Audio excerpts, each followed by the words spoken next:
Et pourtant, dans cette affaire, on a vu, on est en train de voir, puisque c'est en cours, il y a des ONG comme les vôtres qui sont montées au créneau.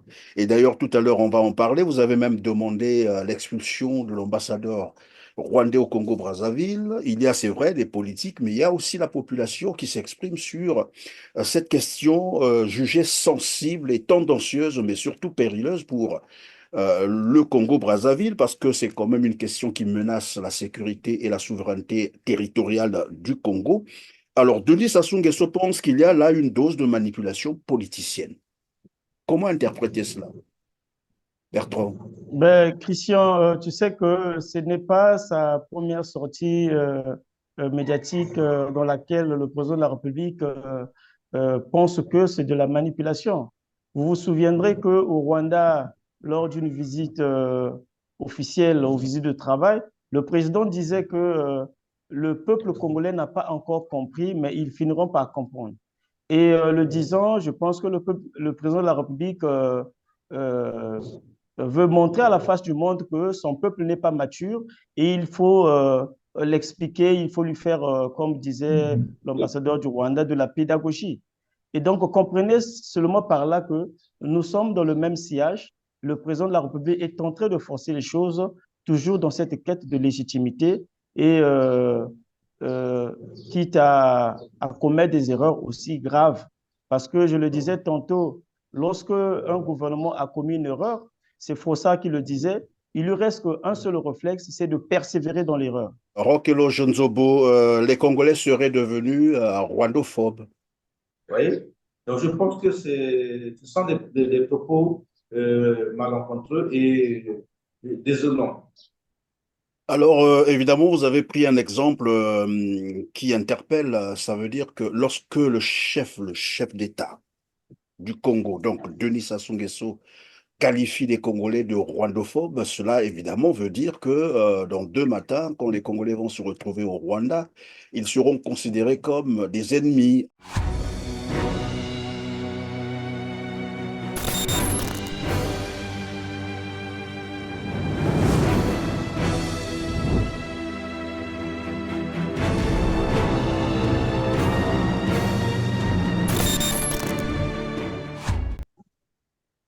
Mesdames, Messieurs, bonjour, ravi de vous retrouver sur R7 et bienvenue dans ce tout autre numéro de Droit de savoir où j'ai le plaisir de recevoir Bertrand Meunier Koudianga. Bonjour. Bonjour Christian, merci de me recevoir dans ton émission. Merci beaucoup. Merci d'être avec nous sur R7. Vous êtes doctorant en droit privé et sciences criminelles, premier coordonnateur du mouvement citoyen Ras-le-Bol. Nous avons également sur ce plateau Roch Elo Jonzobo. Bonjour. Bonjour, bonjour Christian. Merci d'être avec nous sur R7. Vous êtes coordonnateur du Cercle des droits de l'homme et de développement, sigle CDHD. Je rappelle également que vos organisations sont membres de la coalition citoyenne contre les crimes économiques qui a demandé d'ailleurs l'expulsion de l'ambassadeur du Rwanda au Congo-Brazzaville, M. Théoleste Mutinda Chaka. On en parle donc aujourd'hui, mais nous reviendrons également sur votre mission sur le terrain à Yamba. C'était du 6 au 9 novembre dernier. Mais avant, commençons par l'actualité. Et l'actualité, c'est aussi l'interview accordée par Denis Sassou Nguesso à Jeune Afrique, où il a déclaré, je cite ses propos, toute cette agitation relève en outre d'une rwandophobie, allusion faite à tous ceux qui s'opposent aux accords Congo-Rwanda. Votre commentaire, Bertrand Meunier. Je suis simplement médusé de constater que le président de la République peut faire une telle déclaration, dans la mesure où le Premier ministre lui-même déclare que l'Assemblée nationale, nous qui compte, je pense le Parlement et le Sénat qui comptent 223 députés et sénateurs, n'ont pas pu expliquer au peuple congolais le sens ou encore les contours qui entouraient cet accord. Vous savez que lorsqu'il est reçu devant le Parlement, devant les députés, notre Chambre du Parlement compte 151 députés. Et sur les 151, le Premier ministre dit qu'il n'y a qu'un seul, en la personne de Tsati Mabiala, qui a pu ouvrir sa bouche pour parler de cet accord. Ça veut dire que cet accord est flou et même les députés n'arrivent pas à comprendre. Le Sénat n'arrive pas à comprendre. Comment diable le président de la République peut se permettre de dire que les Congolais aussi qui ne comprennent pas relèvent de la rwandophobie? Moi, je pense que c'est une sortie hasardeuse de la part du président de la République qui était censé en principe protéger son peuple et défendre son peuple. Et je suis simplement médusé et déçu de ces propos. Roch Elonzo, les Congolais seraient devenus rwandophobes. Oui, ben, c'est très étonnant parce que je pense que de, de- si on regarde dans l'histoire, les Congolais avaient été ceux qui ont reçu les Rwandais ici, qui étaient victimes de génocide. Et nous avons vécu avec les Rwandais en toute quiétude. Jusqu'à aujourd'hui, il y a une forte communauté de Rwandais, après que leur statut de réfugié soit tombé, qui se sont intégrés, qui sont devenus des Congolais. Ce ne sont pas des apatrides. Tous ces Rwandais qui avaient au départ le statut de réfugié, si on demande quel est leur statut aujourd'hui, ce ne sont pas des apatrides. Parce qu'ils ont accepté de s'assimiler au peuple congolais et ils se sentent très bien chez eux ici. Donc, le Congolais, je ne pense pas que le Congolais soit rwandophobe.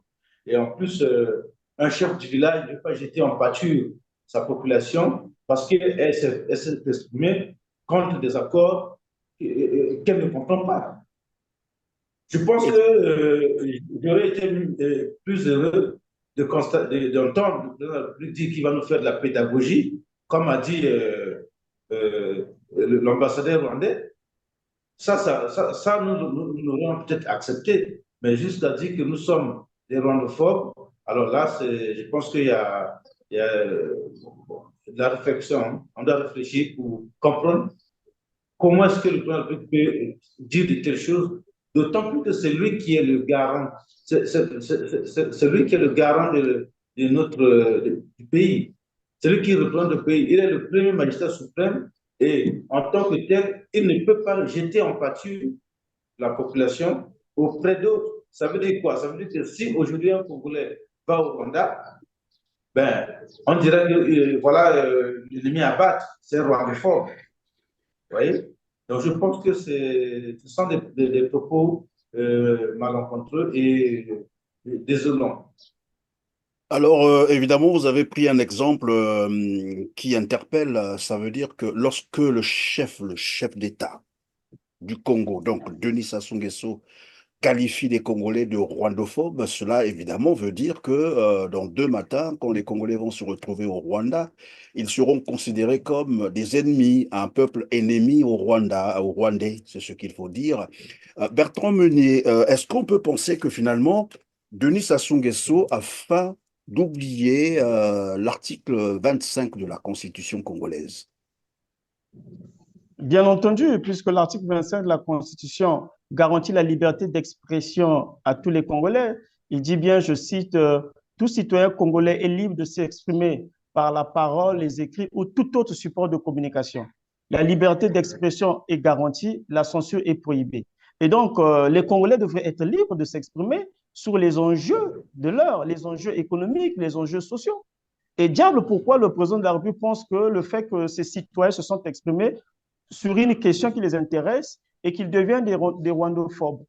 Et si c'était des Rwandais qui s'exprimaient alors sur ces questions aussi, le président Kagame devrait dire que les Rwandais sont des Congophobes ou des Congolophobes.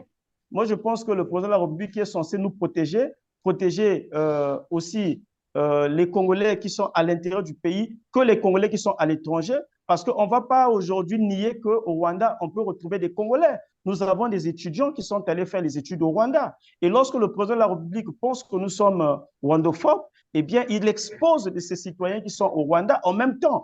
Et donc, je pense que ce sont des propos qui sont à reprocher, même si c'est le président de la République. Il ne devait pas tenir ce genre de propos et nous ne devons pas l'encourager dans ce sens. Alors, mais comment peut-on expliquer finalement ce genre de propos tenus par un chef d'État, je mets encore ça comme ça, euh, en prenant bien sûr position contre ses compatriotes au point de susciter, j'allais dire, cette adversité entre deux peuples, c'est-à-dire les Congolais et les Rwandais. Qu'est-ce qui peut expliquer ça? Est-ce que... Christian, je peux dire que c'est de notoriété publique que le pouvoir du Congo, on va dire le gouvernement, est en panne de légitimité. Et lorsqu'on pense que son peuple ne lui fait plus confiance, la tendance est claire que aussi bien que le président que son gouvernement puisse se pencher envers les partenaires qui lui font confiance. Et en traitant ses citoyens en, en xénophobe ou encore en rwandophobe, le président, entre guillemets, peut penser qu'il tire de la sympathie envers les partenaires, ces partenaires qui sont en mal de coopérer avec nous. Et je pense que ça aussi, c'est à prendre en ligne de compte. C'est le manque de légitimité et une crise criarde de légitimité du pouvoir envers le peuple congolais et qui a du mal à faire accepter ces projets qui sont d'ailleurs rejetés par le peuple. Et ceci a pour conséquence la désolidarisation du peuple envers le président et lui aussi à son tour qui se désolidarise à nous et qui se penche du côté de ceux que nous considérons entre guillemets les détracteurs, comme si je peux emprunter les mots de l'ambassadeur Mouchinda Chaka.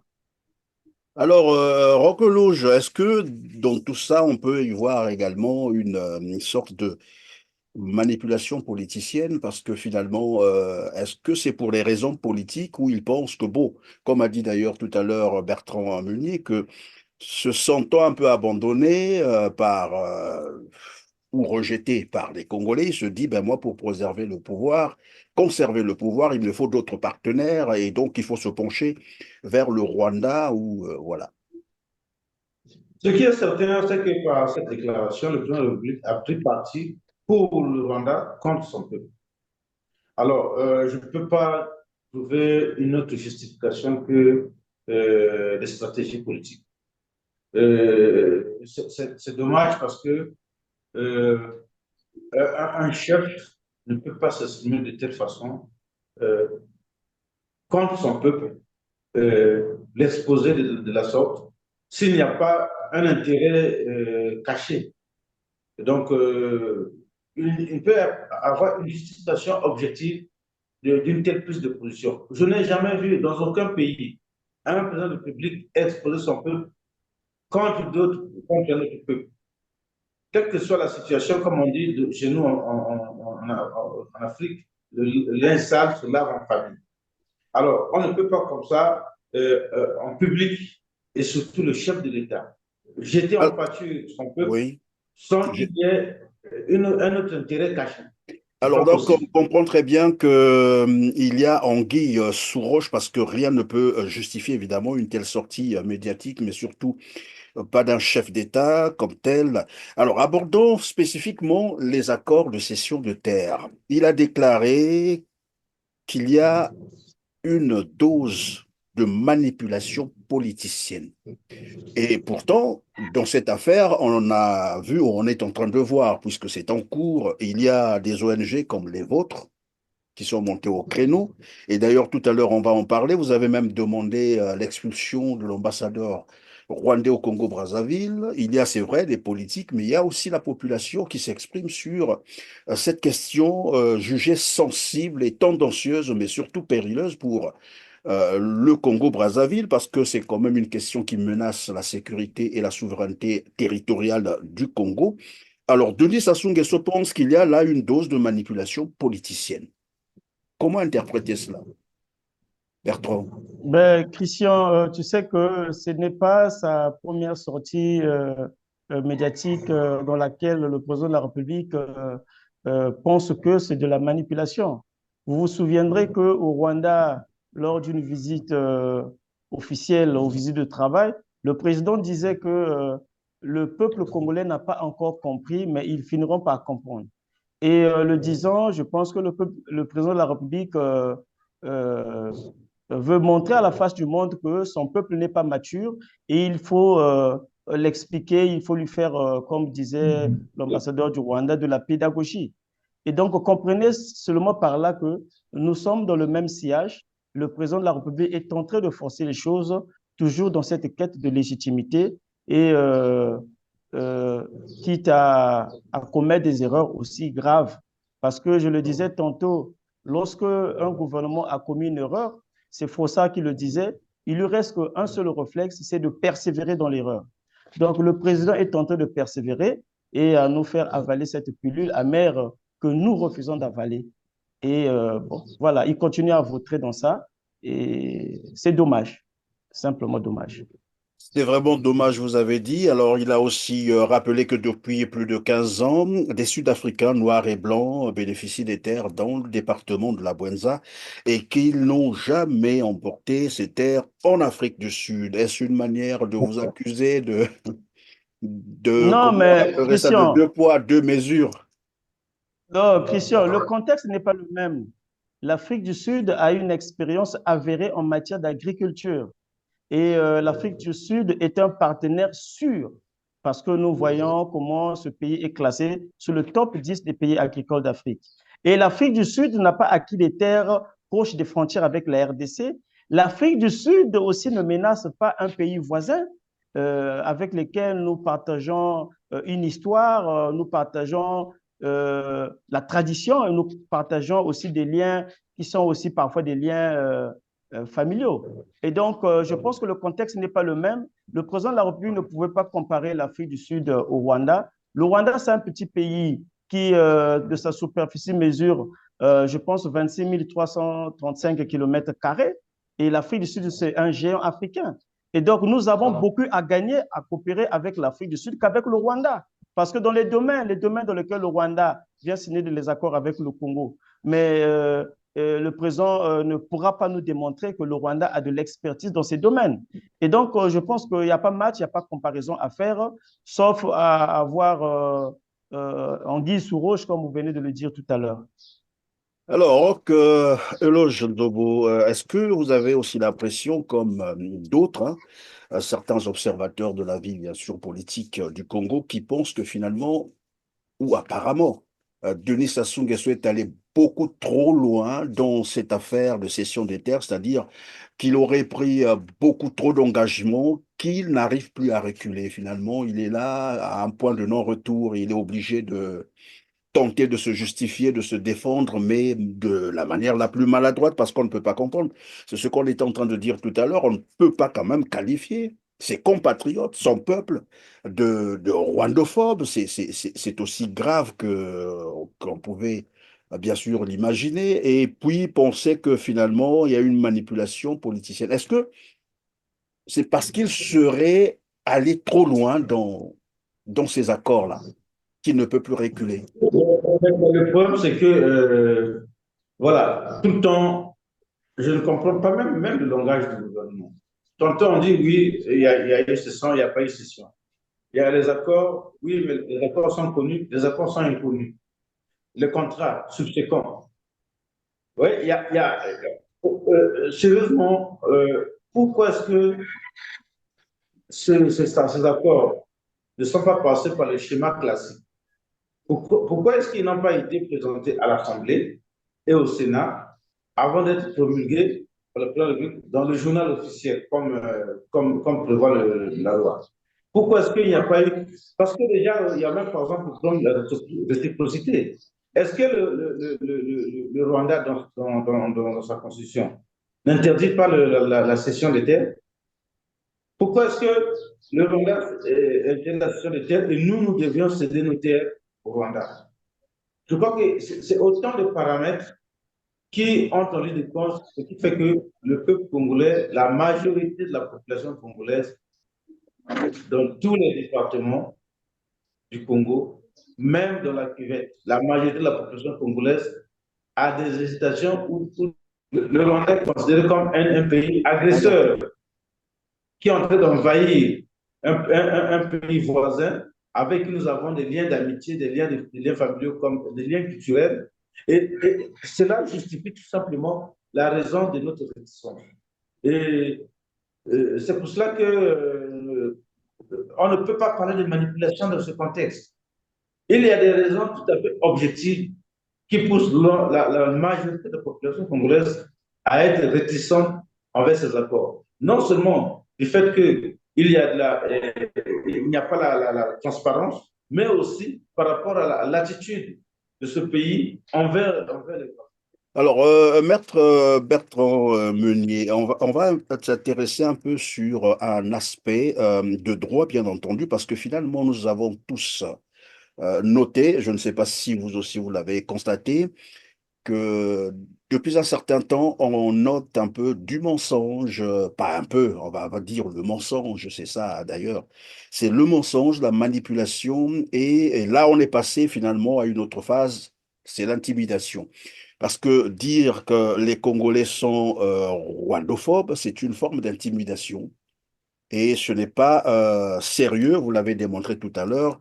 Voilà donc les armes qu'utilise désormais le gouvernement congolais sur cette affaire aussi sensible. Alors, en réalité, dans le droit, je crois que le dol, ça vous dit quelque chose. C'est tromper la manœuvre employée par une partie pour tromper l'autre. Et ma question ici, c'est de savoir finalement qui manipule et trompe l'autre entre Denis Sassou Nguesso et Paul Kagame. Parce que moi, je veux bien qu'on puisse circonscrire ces accords entre ces deux personnes, parce que ce sont des accords qui n'ont rien à voir finalement avec le peuple rwandais, rien à voir avec le peuple congolais. On a l'impression que c'est un deal entre Denis Sassou Nguesso et Paul Kagame. Mais entre les deux, je peux me tromper, mais j'ai l'impression qu'il y a quelqu'un entre les deux qui trompe ou qui manipule l'autre. Bon, mais il faut d'abord dire, avant de répondre à ta question, que sur l'accord concernant les terres, la réciprocité ne peut pas s'appliquer. Déjà, dès lors que la réciprocité ne pourra pas s'appliquer, nous sommes là devant un traité ou un accord injuste. Le Rwanda, je l'ai dit tout à l'heure, ne mesure que 26 335 km² et le Congo, c'est 342 000 km². Et si le Congo réclamait aussi au Rwanda de nous céder 120 000 hectares, vous voyez que le Rwanda sera dans l'impossibilité de nous céder 120 000 hectares. Et donc, dans ce type d'accord, la réciprocité ne peut pas s'appliquer. Or, dans les accords internationaux, le principe sacro-saint, c'est la réciprocité. Il faut vérifier si de l'autre côté aussi, on peut appliquer les mêmes dispositions ou les mêmes clauses. Or, dans l'accord que nous avons avec le Rwanda, il n'y a que le Congo qui peut céder soit 120 000 hectares, soit 980 000 hectares. Et le Rwanda ne pourra pas. Et donc, c'est déjà un accord injuste. Et deuxièmement, tout à l'heure, vous venez de parler de la position du président de la République, à savoir qui trompe qui utilise les manœuvres dolosives. Moi, je pense que c'est le Rwanda. Il suffit de regarder l'histoire du Rwanda. Le Rwanda est dans une lancée de conquête des terres. Nous l'avons vu en Centrafrique, en Ouganda et dans d'autres pays d'Afrique. Le Rwanda vient avec la coloration militaire en venant aider les armées des pays tiers. Et quand ils arrivent, sous ce prétexte, ils négocient d'autres accords. Et avec la Centrafrique, on a vu avec Crystal Ventures, qui est aussi installé en Centrafrique. Et au départ, c'était les accords militaires. Avec le Congo, c'est la même chose. Et ils ont commencé avec les accords militaires, les accords sur l'exploitation minière, et on est tombé dans les accords économiques avec Crystal Ventures, qui est, il faut le souligner, hein, qui est un bras économique du parti De Paul Kagame, de Paul Kagame. le FPR, oui. Ça s'appelle, je pense, FPR, hein, c'est ça? Tout à fait, oui. Le Front patriotique rwandais.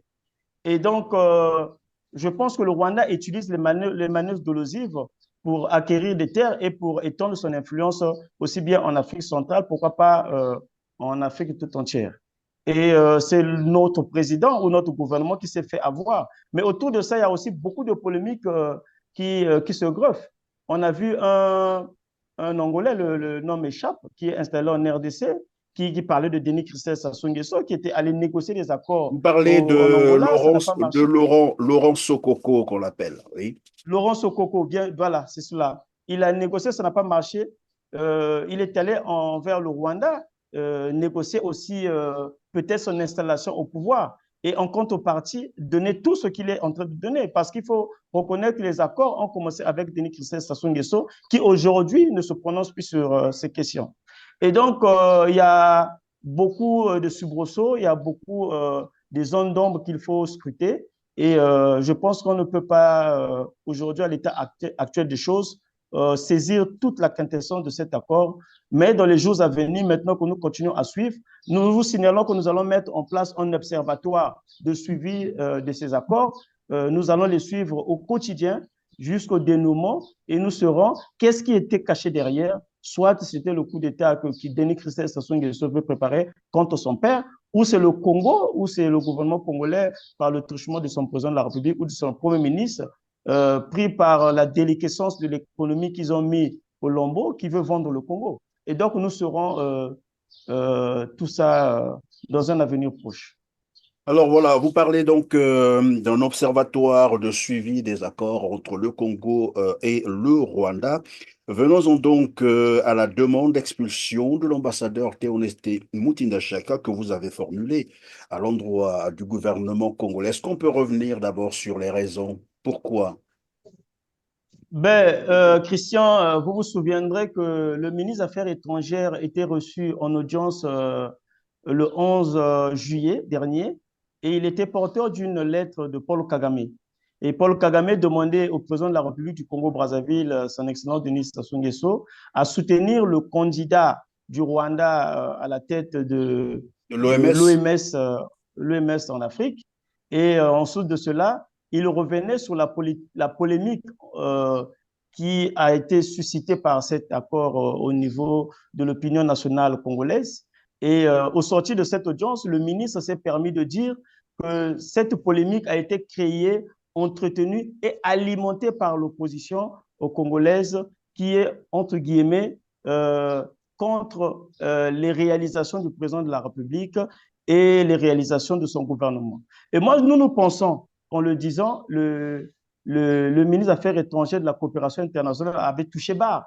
A touché barre dans ce sens que le Congo, les Congolais sont libres de s'exprimer, comme le dit l'article 27 de la Constitution, et que les Congolais n'attendent pas que l'opposition se prononce sur une question pour se saisir.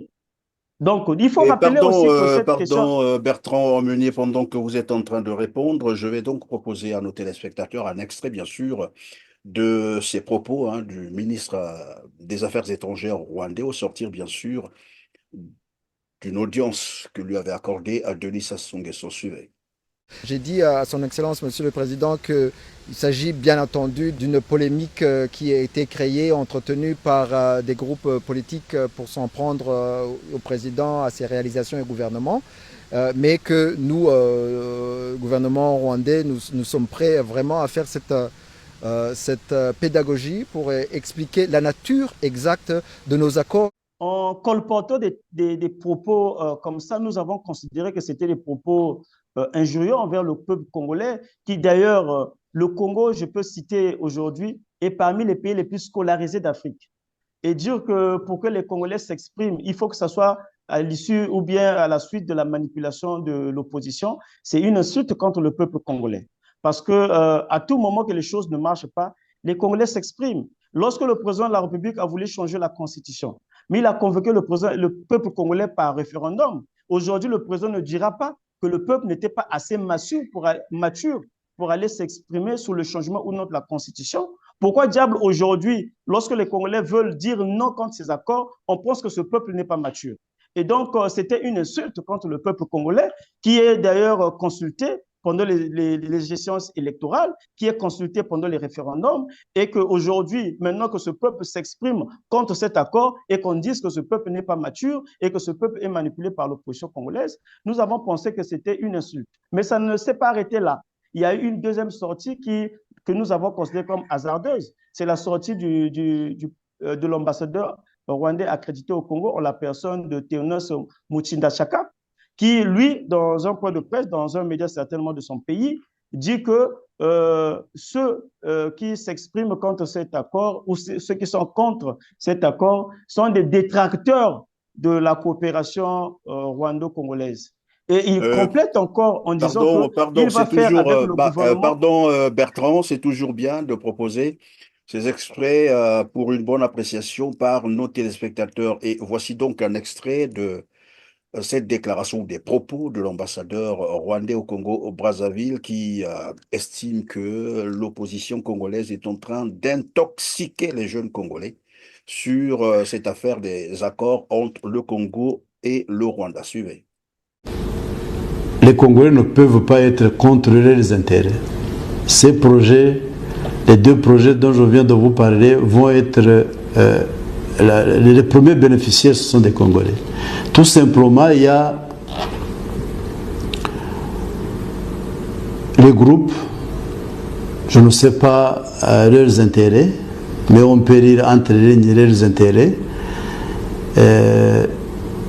Notamment, je viens de recevoir, il y a à peu près 4 ou 5 jours, une lettre du consortium des opposants qui m'adressait leurs sentiments sur les accords, disait que ils ne sont pas d'accord que le Congo a vendu d'abord les terres au Rwanda ou a cédé les terres au Rwanda.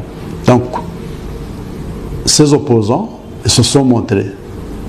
On peut dire que ce sont ces opposants qui ont intoxiqué la population à leur donner les informations qui ne sont pas correctes.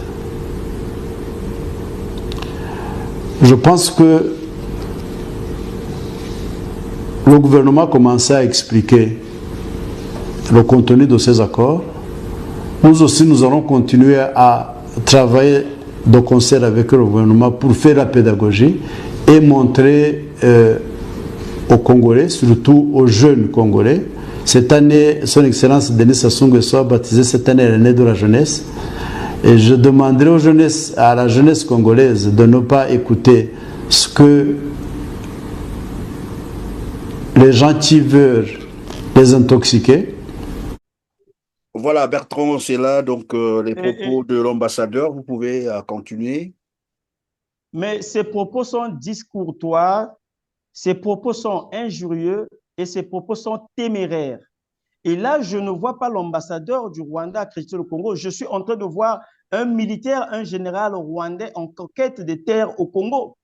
Parce que lui, étant accrédité en République du Congo, ne vient pas ici pour s'immiscer des affaires intérieures d'un pays souverain. Mais le peuple congolais ou les Congolais sont en droit de demander les comptes à leur gouvernement. Mais si les Congolais sont des contribuables, mais c'est avec l'argent du contribuable que le Congo a pu sécuriser ses terres. Et donc, nous sommes en droit de demander les comptes et de dire non lorsque nous pensons que ces accords sont flous. Et il n'appartient pas à cet ambassadeur de venir dire qu'il va nous faire de la pédagogie. Mais moi, je pense que l'idéal serait d'abord de faire de la pédagogie à son gouvernement qui est venu négocier des accords bidons avant de venir nous faire, nous, de la pédagogie. Et donc, le disant, nous avons pensé que cet ambassadeur-là aussi a touché bas et qu'il devait repartir dans son pays. Il a violé là les conventions de Vienne sur la relation diplomatique, notamment les conventions de Vienne de 1961 sur la relation diplomatique, qui interdisent à son article 9 que les diplomates qui sont accrédités dans un pays s'immiscent dans les problèmes internes de ces pays. Et donc, lui le faisant, nous avons pensé qu'il a violé cette convention, il nous a manqué du respect et que le reste à faire, c'était de repartir dans son pays. Et s'il ne repart pas, nous allons utiliser les moyens à notre disposition, notamment les moyens pacifiques et légaux, pour lui faire partir dans son pays. Alors, Roquelo Jozobo, vous avez demandé donc l'expulsion de l'ambassadeur rwandais au Congo-Brazzaville, Théoneste Mutinda Chaka, que vous jugez d'ailleurs, dont vous jugez des propos injurieux. Mais est-ce pour autant aussi la rupture des relations entre le Congo et le Rwanda? Mais non, en fait, notre démarche va à l'encontre de ces propos injurieux, illusions, désobligeants, tenus par ce pseudo-diplomate qui en réalité c'est un en chef de guerre dans un territoire conquis. Et nous ne pouvons pas accepter que quelqu'un vienne déjà par rapport à son statut, un ambassadeur ne peut pas s'adresser directement à un peuple étranger. Il ne peut pas s'adresser, il ne peut pas tenir des propos à l'endroit d'un peuple où il est. Il est là pour, comme un interlocuteur avec le gouvernement congolais. Et d'où vient-il qu'il vient nous dire qu'il va nous faire de la pédagogie? Alors, donc, ça veut dire quoi? Il va amener le Rwanda va venir avec ses enseignants ici ou ses sachants pour nous apprendre à réfléchir. Non, nous avons pris cette position par rapport à son attitude désobligeante et à son comportement injurieux. Voilà pourquoi nous avons demandé qu'il soit expulsé conformément aux normes internationales qui régissent, qui sont prévues dans la Convention de Vienne. Par contre, nous n'avons pas intérêt, nous, à demander la rupture des relations diplomatiques avec le Rwanda. Nous n'avons aucun problème avec les relations avec le Rwanda. Nous voulons tout simplement que ce n'est pas seulement au sujet de l'ambassade du Rwanda, mais si ce propos avait été tenu par un autre diplomate, et ça j'en doute fort, mais nous aurions eu la même réaction. Ce n'est pas avec, de toute façon, le Congo n'a pas, nous, en tant que citoyens, n'avons aucun problème particulier avec les Rwandais, ni avec le gouvernement du Rwanda. N'eût été cet accord hasardeux et non transparent qui suscite la crainte parce que nous avons d'autres expériences par rapport à ce qui se passe en RDC avec le Rwanda et nous craignons que cette politique d'hégémonie du Rwanda puisse venir ici sous forme des accords secrets. Merci. Alors, Bertrand Meunier, ça veut dire que la demande d'expulsion que vous avez formulée ne veut pas dire non plus la rupture des relations entre le Congo et le Rwanda. Bien entendu, ça ne veut pas dire que nous demandons de rompre la relation diplomatique avec le Rwanda, ni même fermer l'ambassade du Rwanda au Congo. Vous vous souviendrez, c'est connu de tous, qu'en 2014-2015, Madame Saskia Delong, qui était l'ambassadrice chef de délégation de l'Union européenne, avait été déclarée persona non grata. Le gouvernement avait demandé son expulsion. Vous vous souviendrez que Madame Sullivan, qui était ambassadrice des États-Unis d'Amérique accréditée au Congo, que lorsqu'elle a voulu s'immiscer dans les affaires intérieures, le gouvernement lui avait demandé de partir, et notamment l'ambassadrice de l'Union européenne aussi. Mais pourquoi cette politique de deux poids, deux mesures? Mais lorsqu'un diplomate s'immisce dans les affaires intérieures d'un pays, il est classique qu'on lui demande de repartir pour consultation dans son pays et qu'on lui tire les oreilles. Il a fait autant, nous demandons. Pour Sullivan et Saskia Delong, c'était le gouvernement qui avait pris l'initiative. Et maintenant, nous, peuple souverain, nous demandons que Musinda Chaka reparte dans son pays et qu'on nous change d'ambassadeur. Et cette faute qu'il a commise est une faute personnelle. Ce n'est pas une faute du Rwanda. Ce n'est pas une faute de tout le gouvernement rwandais, mais c'est une faute personnelle de l'ambassadeur du Rwanda dans ses propos. C'est pourquoi nous avons pensé que c'est lui qui devra partir. Et nous avons adressé la lettre au ministre des Affaires étrangères. Nous allons relancer d'ailleurs cette lettre la semaine prochaine au cas où nous n'avons pas obtenu gain de cause avant de passer à l'étape supérieure de notre procédure. Alors donc, si j'ai bien compris, vous avez demandé à l'expulsion de l'ambassadeur rwandais au Congo-Brazzaville, M. Théoneste Mutinda Chaka, pour avoir tenu des propos, vous avez dit tout à l'heure, injurieux, en fait, pour avoir violé les codes diplomatiques. Venons-en un peu à la mission que vous avez effectuée sur le terrain à Yamba. C'était, je l'ai dit tout à l'heure, du 6 au 9 novembre dernier. Vous étiez sur place à Yamba. On va comprendre avec vous ce que vous avez constaté. C'est vrai que vous nous en avez déjà parlé sur ce même plateau, mais c'est toujours bien de revenir pour mieux comprendre la situation parce qu'à un moment donné, on nous parle des terres mises à disposition. Et généralement, il y a même une confusion parce que soit on nous parle de 12 000 hectares de terres arables mises à, comment on appelle ça, en cession en fait au Rwanda pour l'expérimentation du maïs et voilà. Et à un moment donné, soit c'est 120 000 hectares des terres arables cédées au Rwanda pour la culture du ricin. Et lorsque vous lisez les articles généralement traités par les médias étrangers ou les journaux étrangers, c'est le cas bien sûr de Jeune Afrique, qui a rapporté aussi la dernière interview accordée par Sassou Nguesso, on ne fait pas mention des 120 000 hectares des terres qu'on a cédées au Rwanda pour la culture du ricin. Mais je reviens d'abord sur l'expérience que vous avez vécue sur le terrain à Yamba. C'était du 6 au 9 novembre dernier. Est-ce qu'on peut revenir là-dessus? En quoi consistait d'abord la mission? Qu'est-ce que vous Effectivement, avez constaté sur le terrain? effectivement, Christian, à la date que vous avez mentionnée tout à l'heure, je m'étais rendu à Yamba et c'était dans le cadre d'une mission de monitoring. Nous l'avons fait conjointement avec l'Observatoire congolais des droits de l'homme. Et donc, nous sommes arrivés à la date citée, présenter les civilités d'ailleurs avant de rentrer dans le district de Yamba. Nous avons présenté les civilités au directeur de cabinet du sous-préfet, le sous-préfet étant malade, qui nous a présenté le district de Yamba qui compte 24 villages et 6 quartiers.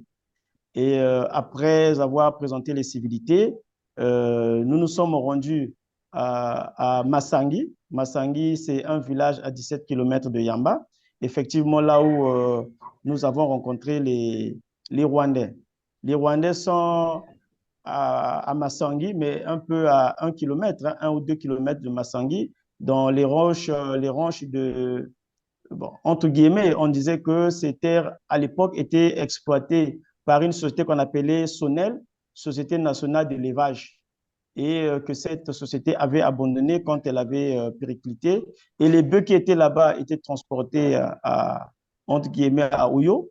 Et donc, les propriétaires terriens Attendez, avaient repris pardon, leurs vous terres. allez continuer tout à l'heure, Maître Bertrand Meunier. Vous voulez me dire que c'est ce qu'on voit à Oyo là, c'est les bœufs qui sont partis de Massangi, c'est ça? Bon, il y a des bœufs, il y a des têtes de bœufs de Massangi qui se retrouvent à Oyo, hein, en dehors des bœufs que le président a fait venir du Brésil et des autres pays, du Tchad. Mais nous avons des bœufs restant dans cette société de Sonel à Massangi qui ont été transportés à Oyo. Mais à Oyo, Et c'est une le activité disons, personnelle, privée, non, de Denis Sassou Nguesso. Comment on peut prendre les bœufs de la Sonel, comme mais vous l'appelez? vous savez que le gouvernement congolais ou les autorités qui dirigent notre pays confondent les biens publics que les biens privés, hein. Ils utilisent le pays comme une épicerie. Ils prennent les ressources de l'État, ils se partagent. Vous allez revenir sur les 14 000 milliards. Mais les 14 000 milliards qui étaient gardés dans un compte à la Banque centrale qui devait servir aux générations futures se retrouvent aujourd'hui dans les caisses privées, dans les comptes privés de certaines autorités de notre pays. Et donc, eux, ils n'ont pas la notion de la chose publique. C'est comme ça qu'ils vivent. Donc, les bœufs qui devaient revenir peut-être à l'État après que cette société est fermée et sont partis dans les comptes des privés. Et je veux vous rappeler un voyage que le président de la République avait fait au Brésil. Au retour de son voyage, ses collaborateurs se sont permis à transporter les bœufs dans l'avion présidentiel.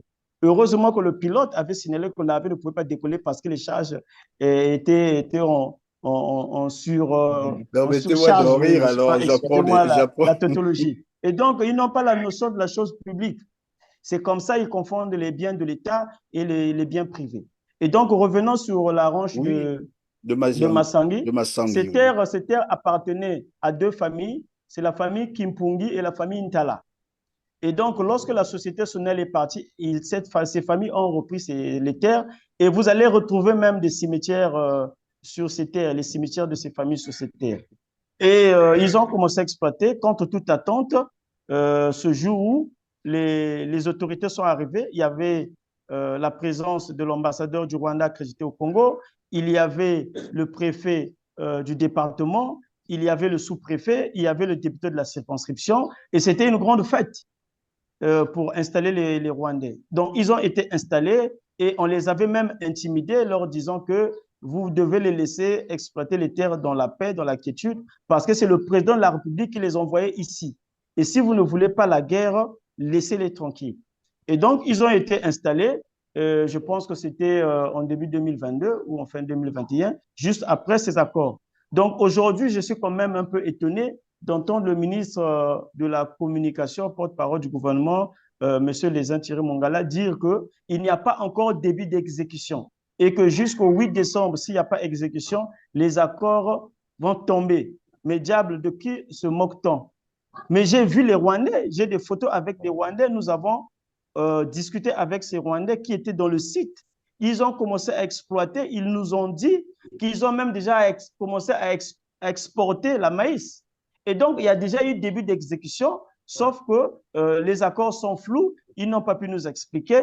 Ils n'ont pas pu dévoiler tous les contours de ces accords. Et voilà qu'aujourd'hui, ils cherchent des subterfuges pour dire que jusqu'en décembre, s'il n'y a pas de début d'exécution, les accords vont tomber. Mais il y a eu déjà début d'exécution.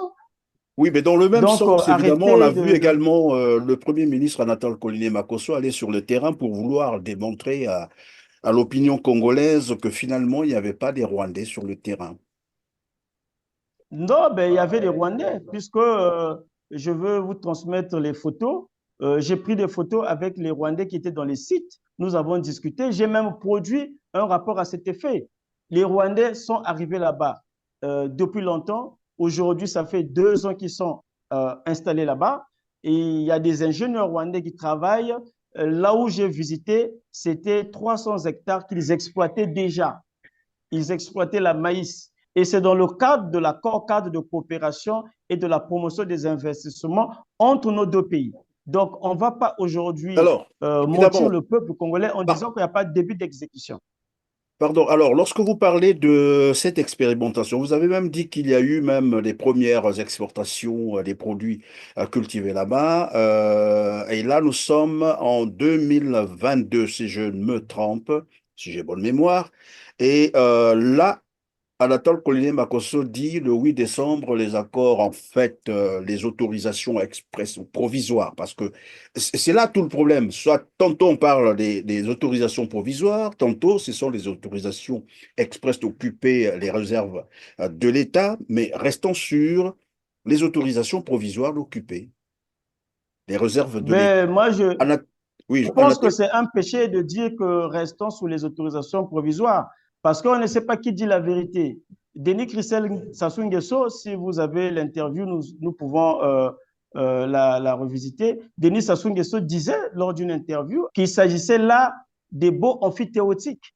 Et on a vu comment les terres ont été présentées au Rwanda devant les opérateurs économiques. Et là-bas, on disait que ce sont les terres acquises par le Rwanda au Congo. Et l'ambassadeur dont il s'agit, dont nous demandons l'expulsion, s'était même permis dans une interview de dire qu'il était venu voir le ministre des Affaires foncières pour demander les titres fonciers relatifs à ces terres que le Rwanda avait acquis au Congo. Et donc, qui dit la vérité? On ne va pas se contenter Mais pendant que vous parlez de se des massacrer actes le fonciers, cerveau.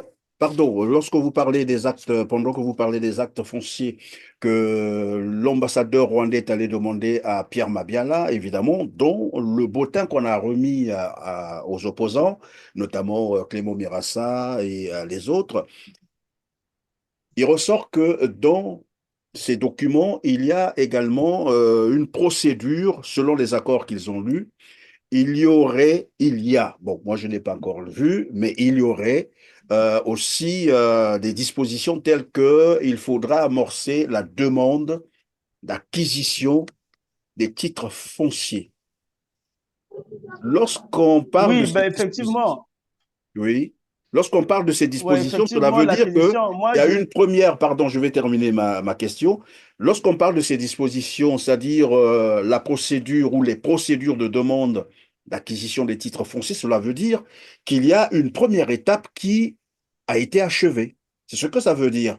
Et dans le même temps, lorsqu'on dit qu'on va rompre finalement ces autorisations, on va les annuler ou voilà, on va pas les reconduire en décembre, c'est comme vous disiez tout à l'heure, il y a trop d'ambiguïté dans cette affaire finalement.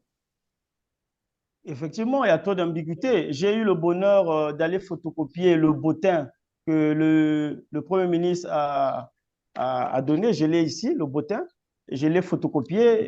Ce bottin peut avoir 300 à 250 pages. Je l'ai scruté. Effectivement, ce que vous dites, c'est vrai. que l'acquisition d'un titre foncier dans le droit congolais requiert une procédure. Et il y a la procédure de déclaration d'abord des terres, et puis il y a la procédure de publicité. Il faut que la commission qui est chargée d'identifier et de faire reconnaître les terres puisse publier dans un journal officiel ou bien en tout cas un journal d'annonce pour permettre à ceux qui s'opposent de venir aussi dénoncer qu'il s'agit de nos terres pour régler le contentieux préalable avant de sécuriser. Parce que le titre foncier purge tout droit antérieur, donc il a un effet purgatoire sur les droits antérieurs. Et il Donc, est il faut inattaquable d'abord en régler plus. le contentieux inattaquable. Il faut donc régler, il est aussi imprescriptible. Donc, il faut régler le contentieux, vider ce contentieux avant que l'autorité habilitée puisse vous délivrer le titre foncier. Donc, il y a une procédure administrative et une procédure judiciaire. Effectivement, la procédure administrative certainement avait déjà commencé à être amorcée et à l'état actuel, le Rwanda a acquis des terres. Ils sont venus voir le ministre des Affaires foncières pour amorcer, finir avec la procédure administrative et puis continuer avec la procédure judiciaire et puis sécuriser auprès des autorités habilitées, notamment auprès de la conservation des hypothèques, sécuriser ces terres. Et une fois que ces terres seront conservées, ils seront leur propriété ad vitam aeternam, parce que le titre foncier est imprescriptible. Donc, on ne peut pas parler de beaux amphithéotiques sur un bien protégé par un titre foncier. C'est là où se situe effectivement l'embrouillement entre les différents communicants de notre gouvernement. Et On va revenons dire donc aujourd'hui, sur les conditions de travail, puisque vous nous disiez que finalement, sur le terrain, vous avez vu des jeunes Congolais, voilà, des Congolais qui travaillaient sur j'allais dire, ces champs, s'il faut appeler ça comme ça, ces terres acquises par le Rwanda. oui, nous avons eu ce réflexe-là d'interroger certains jeunes qui travaillaient dans le chantier des Rwandais. Et ces gens nous rapportent que ce qu'ils ont subi, ce qu'ils subissaient là-bas, ou ce qu'ils subissent, parce que je suis plus reparti, c'est de l'esclavagisme total. Il faut arriver au chantier à 7 heures juste, et il y en a qui quittent à des, 17, à des dizaines de kilomètres du chantier. Et donc, il faut quitter, vous connaissez nos forêts, il faut quitter ton village, là où tu vis, pour venir au chantier, peut-être à 4 heures, pour arriver au chantier à 7 heures. Si C'est-à-dire tu qu'il n'y a pas arrives de à 7 heures véhicules 2, qui partent les chercher, il n'y en a pas? non, il n'y a pas de véhicule, ils viennent à pied. Et ils sont payés à 14 000 francs CFA. 14 000 francs CFA par semaine. Et leur argent est transféré par Mobile Money. Et vous savez que lorsqu'on vous paye par Mobile Money, Et il y a des la frais, société oui. RTL ou MTN enlève les frais et finalement, vous n'avez plus le vrai montant envoyé par l'expéditeur. Et ils perçoivent 14 000 francs. Ils travaillent à la houe, à la main. Donc, on ne veut pas aujourd'hui dire que ces sociétés sont des sociétés qui sont venues pour développer l'agriculture au Congo. Bien évidemment que non. Ils sont venus pour esclavagiser les Congolais parce que les Congolais travaillent à la houe et puis ils sont mal rémunérés et certains sont chassés sans droit parce qu'il n'y a pas le contrat de travail signé avec eux. Le contrat de travail est verbal. Ils sont chassés à tout moment dès qu'il y a une petite erreur ou par rapport aux humeurs des Rwandais. Ces gens-là sont chassés du chantier et ils se retrouvent ni droit, ni rien. Ils ne peuvent pas se plaindre. Nous les avons rencontrés. Personne ne peut prendre parti pour eux. Même les chefs du village, même le sous-préfet ne peut pas se prononcer sur ces questions parce qu'ils ont été installés par le président de la République et c'est très pénible. Ils dorment dans des huttes, dans des bâches parce qu'on leur demande de rester là-bas lorsque le travail est intense. Ils dorment là-bas dans le chantier, mais ils sont mal rémunérés et ce qu'ils font là-bas, on ne va pas dire que ce sont des agriculteurs. Moi, je les appelle des cultivateurs.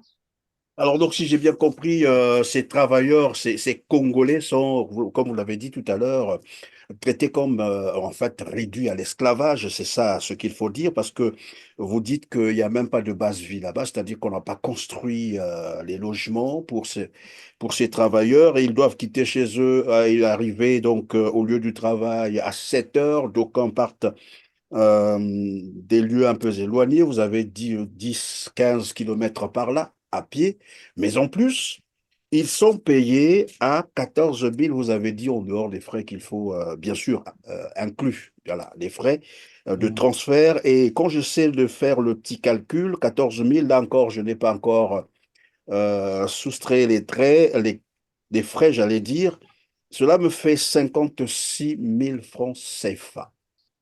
Lorsqu'on sait que le SMIC congolais, il est à 50 400 francs CFA. Voilà un peu la réalité des gens qui doivent travailler à la houe. En plus, vous avez dit, donc il n'y a pas, c'est pas une agriculture mécanisée, il n'y a pas du matériel moderne comme on l'a vanté longtemps, par-ci, par-là. Les gens travaillent comme à l'ancien temps, c'est-à-dire à l'Antiquité, j'allais dire. C'est vraiment une agriculture rudimentaire. Ils travaillent à la houe, ils travaillent à la main, ils sont exposés à des morsures de serpents. Il n'y a même pas un dispensaire, il n'y a pas une clinique pour des urgences d'accidents de travail. Et on ne va pas longtemps résister de dire que ce qu'ils subissent là-bas, c'est de l'esclavagisme moderne. Et les Rwandais qui sont installés là-bas sont là-bas depuis plus d'une année et ils traitent des Congolais comme des moins que rien. Et c'est ce qui traduit d'ailleurs le comportement de l'ambassadeur Théoneste, qui pense qu'il doit nous faire de la pédagogie parce que ses compatriotes qui sont installés au Congo aussi nous font de la pédagogie. Et puisqu'on ne résiste pas, et nous ne sommes pas protégés par nos dirigeants, et voilà, nous subissons Alors, Roch simplement. Eloge Nzobo. Là, nous venons de suivre Bertrand Meunier qui nous a rapporté un peu ce qu'il a vu sur le terrain. Il parle de la culture du maïs et qu'ils auraient déjà exporté une bonne partie. Et bon, voilà, des jeunes Congolais ou les Congolais sont utilisés là-bas comme des esclaves. Vous avez entendu, ils sont payés à 14 000 la semaine. Là encore, par transfert mobile money, il faut donc soustraire un peu les frais qui y vont. Pendant un mois, j'ai fait le petit calcul, ça fait 56 000, inclus les frais de transfert. Donc, ils vont se retrouver probablement avec 50 000 francs CFA. Ils travaillent à la main, donc avec les houes, c'est pas une agriculture mécanisée. Mais ce qui est curieux, c'est que dans le même temps, on nous parle des cultures de maïs, de soja, comme disaient d'ailleurs les Rwandais eux-mêmes, du piment. Et à un moment donné, le gouvernement congolais parle de la culture du ricin sur 120 000 hectares. Déjà là, il y a quelque chose qui cloche. Ça ne semble pas marcher. Mais restons d'abord sur ce que vivent les Congolais sur le terrain, ou ce que lui, il est allé voir sur le terrain, dans un pays comme le Congo. Ben, c'est un spectacle désolant. Et je vois que d'ailleurs, on revient sur les mêmes questions, le même questionnement. Quel est l'accord qui lie le gouvernement avec cette société? Que dit cet accord? Est-ce qu'il y a eu des études d'impact d'abord avant? Et quelles sont les conditions qui sont prévues pour les travailleurs? Que dit l'inspection, la direction départementale du travail dans ce département?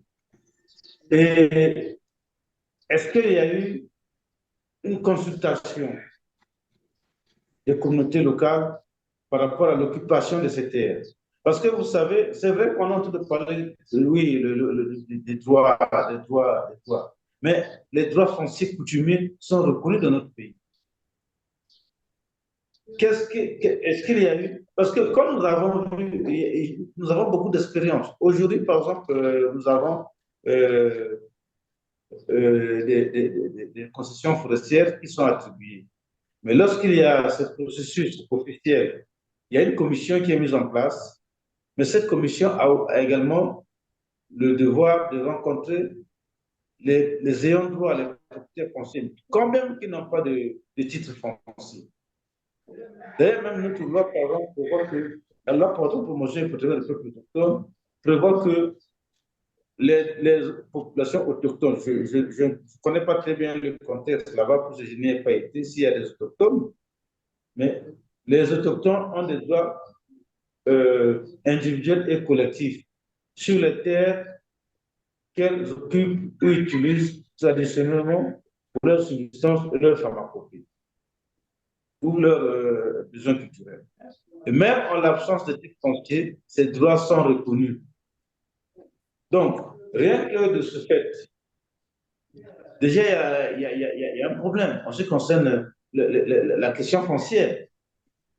Au-delà de la question foncière, j'ai parlé tantôt, si on va exploiter, vous avez dit le ricin, est-ce qu'il y a eu des études d'impact environnemental pour, pour, pour mettre en place un plan de gestion des risques environnementaux? Où est-ce qu'on doit jeter comment on appelle ça là? Les déchets issus de cette exploitation? Est-ce qu'il y a des cours d'eau environnants? Est-ce que il est prévu des mécanismes pour faire en sorte que ces cours d'eau ne soient pas empoisonnés par les déchets de ces activités? Je pense que nous sommes là vraiment en train vous voyez, c'est un exemple triste qui démontre justement l'irresponsabilité de notre gouvernement. Et, et en plus, cela me fait de la peine de voir comment le gouvernement permet à des étrangers de venir réduire en esclavage hein, ses concitoyens. Moi, j'ai entendu la déclaration de la République à propos des Sud-Africains, mais j'ai eu la chance d'aller faire une mission auprès d'une société, c'est c'est dans le Niaré également, à l'époque Congo Agriculture. Mais cette société, au moins, a commencé à faire une exploitation mécanisée. Et elle a pris même des espaces de terre en compensation aux populations pour les aider à faire de l'agriculture et à labourer même les champs avec ces engins au bénéfice des populations environnantes. Vous voyez? Mais quand j'entends ce témoignage de Bertrand par rapport à ce qu'il a vécu, je pense que nous sommes là en train d'aller vers un asservissement hein, du peuple congolais par quelques individus en complicité avec nos gouvernements. On va vers l'asservissement, a dit Roch-Eloge Nzobo. Alors, Bertrand Meunier, on va donc vers la fin de cette émission. Vous avez parlé, vous avez rapporté hein, les conditions de travail des Congolais dans ces champs-là. Ils travaillent à la houe. Vous avez dit qu'ils sont payés à 14 000 francs CFA la semaine. Le petit calcul tout à l'heure, je rappelle, a fait 56 000 francs CFA le mois pour des gens qui travaillent comme voilà, des taureaux, voilà, c'est ça. Et ça nous rappelle un peu l'esclavage. On a vu des films, on a lu, hein, voilà, ce qui se passait, le traitement qu'on faisait subir aux esclaves, bien entendu. Et lorsque je me réfère à certains propos tenus évidemment par le ministre rwandais des Affaires étrangères et son ambassadeur Théoneste Mutinda Chaka, ils ont fait comprendre aux Congolais que ces accords étaient générateurs de l'emploi. Donc on parle là de l'employabilité pour les Congolais. Cela devrait apporter de l'emploi. Et Denis Sassou Nguesso est revenu là-dessus dans son interview accordée à Jeune Afrique. Alors ma question, c'est de savoir si c'est ça qu'on appelle par emploi. Et c'est votre domaine, le droit, c'est de nous dire ce que c'est qu'un emploi, parce qu'à ce que je sache, un emploi doit il y a, je crois, le côté dignité aussi qui est privilégié. Si on doit payer, Bien entendu, on doit gagner 56 000 francs CFA le mois, après avoir travaillé durement dans ces conditions, quitter chez lui, chez soi, soit à 15-10 kilomètres, arriver à l'heure, sinon vous êtes sanctionné. Vous avez même dit qu'on les renvoie parfois comme ça, sans rapport, et voilà. Bref, ils sont traités comme des esclaves. Et dans ces accords, on nous dit Mais, ça va apporter de l'emploi au Congo, aux jeunes Congolais, et voilà. Quelle analyse? ouais, mais vous savez, Christian, le droit est encadré en République du Congo par le Code du travail. Et le Code du travail n'est pas le seul texte qui encadre le travail au Congo. Nous avons le Code de sécurité sociale aussi, qui demande que toutes les personnes qui travaillent devraient être affiliées à une caisse de sécurité sociale. Et ne serait-ce que l'assurance pour ceux qui travaillent, parce que dans l'exécution du travail peut survenir un accident. Et donc, soit la société ou soit les individus devaient être assurés ou affiliés à une société d'assurance. Les gens qui travaillent là-bas ne sont pas assurés et leur dignité aussi n'est pas préservée. Ils travaillent dans des conditions macabres. Et vous savez que l'OIT, l'Organisation internationale du travail, aussi donne un certain nombre De de critères, oui, voilà. référentiels qu'il faut suivre, de critères qu'il faut suivre lorsqu'on veut mettre un humain en condition de travail. Mais je suis arrivé là-bas. Si le travail, c'est pour avoir des ressources pour subvenir à ses besoins, et je pense que les conditions de travail dans ce chantier, c'est de se rapprocher vers la mort. Parce que, il n'y a ni sécurité sociale, il n'y a ni assurance, il n'y a ni respect Mais des droits. est-ce qu'ils avaient des contrats de travail? Bon, mais vous savez, Christian, lorsqu'il y a exécution du travail, lorsqu'il y a subordination et rémunération, on peut être en présence d'un contrat de travail. Mais disons formellement le contrat écrit, ils n'en ont pas. Ils n'ont pas fait signer des contrats écrits. C'est ce qui fait que lorsque vous n'avez pas un contrat écrit, le droit congolais ou le droit tout court dit que vous êtes en présence d'un contrat de travail à durée indéterminée. Et le contrat de travail à durée déterminée requiert aussi ces critères et ces principes de licenciement. Si vous voulez licencier quelqu'un, il faut que la personne ait commis une faute qualifiée de faute lourde et où il y a aussi des procédures pour licencier une telle personne. Il faut préaviser, il faut calculer ses droits, mais dans leur cas, rien ne se fait. Ils sont licenciés un matin quand vous arrivez, on vous dit que vous êtes parti, ne revenez plus ici. Et vous n'avez nulle part où vous plaindre. Et le faisant au Congo par des Rwandais, je pense que ce n'est pas des choses à apprécier, ce n'est pas des choses à encourager et nos autorités ne devaient pas encourager ça. Merci, nous sommes donc à la fin de cette émission. Merci d'avoir été avec nous sur R7, Bertrand Meunier et Roch-Eloge Nzobo. Je vais vous laisser quelques secondes pour la conclusion. Denis Sassou Nguesso dit que les Congolais sont rwandophobes. Il pense que c'est une manipulation politicienne que de s'opposer à ces accords, les accords bien sûr Congo-Rwanda. Nous avons également évoqué votre demande d'expulsion de l'ambassadeur rwandais au Congo-Brazzaville, M. Théoneste Mutinda Chaka. En réponse à votre demande, c'est Denis Sassou Nguesso qui vous sert plutôt voilà, une sorte de menace. Alors, qu'est-ce qu'on peut donc retenir de tout cela? Je commence par Roch-Eloge Nzobo. Oui, Bertrand, je pense que, Christian, j'allais dire, je pense que nous retenons tout simplement qu'il y a le gouvernement est en train d'aller sur une mauvaise pente. Et au lieu de rassurer le peuple congolais, il continue à aller dans une sorte de Une manque de fuite en avant, transparence. une fuite en Et avant. une fuite en avant, et puis je crois que la solution la meilleure serait tout simplement d'annuler ces contrats, ces accords, et qu'on passe à autre chose. Il y a trop de problèmes dans le pays.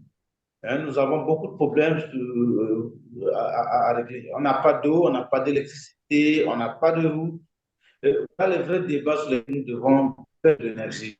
Donc, cette question, cette affaire d'accord avec le Rwanda, je pense que c'est une perte de temps, c'est une diversion. Et que le gouvernement doit comprendre que le peuple congolais n'en veut pas. Nous ne voulons pas. Déjà, nous avons des exemples de quelques réalisations qui s'assimilent à des formes d'esclavage moderne.